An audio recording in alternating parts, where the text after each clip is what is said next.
నిన్ను నీవు క్షమించుకోవడం గొప్ప కాదు, ఎదుటి వారిని క్షమించడం గొప్ప.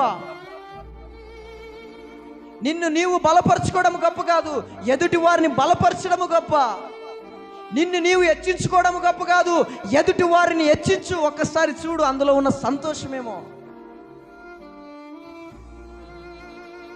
మనమందరూ ఎలా ఉంటామంటే, మనల్ని మనం క్షమించుకోవడానికి సిద్ధంగా ఉన్నాం, మనల్ని మనం హెచ్చించుకోవడానికి సిద్ధంగా ఉన్నాం, మనల్ని ప్రేమించుకోవడానికి సిద్ధంగా ఉన్నాం. కానీ ఎదుటి వారిని ప్రేమించము, ఎదుటి వారిని మనం క్షమించము, ఎదుటి వారిని హెచ్చించము.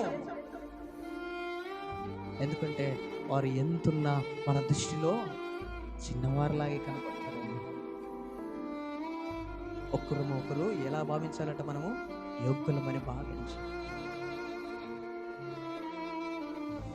నిన్ను నీవు హెచ్చించుకోవడం గొప్పతనం కాదు, నిన్ను నీవు ప్రేమించుకోవడం గొప్పతనం కాదు, నిన్ను నీవు క్షమించుకోవడం గొప్పతనం కాదు, ఎదుటి వారిని క్షమించి చూడు, అది గొప్పతనం. ఈ మాట అనగానే ఏ త్యాగం గుర్తుకొస్తాడు? యేసుక్రీస్తు గుర్తుకొస్తాడు. క్షమించు అనే పదంలోనే యేసుక్రీస్తు త్యాగం ఉంది. ప్రేమ దేని వల్ల అంటే అందరికి గుర్తుకొచ్చేది ఎవరో తెలుసా? కలవరి శిలువలో పడి అతను, ఆయన రక్తం గుర్తుకొస్తుంది. క్షమించు అనే పదానికి క్షమాపణ మనలో.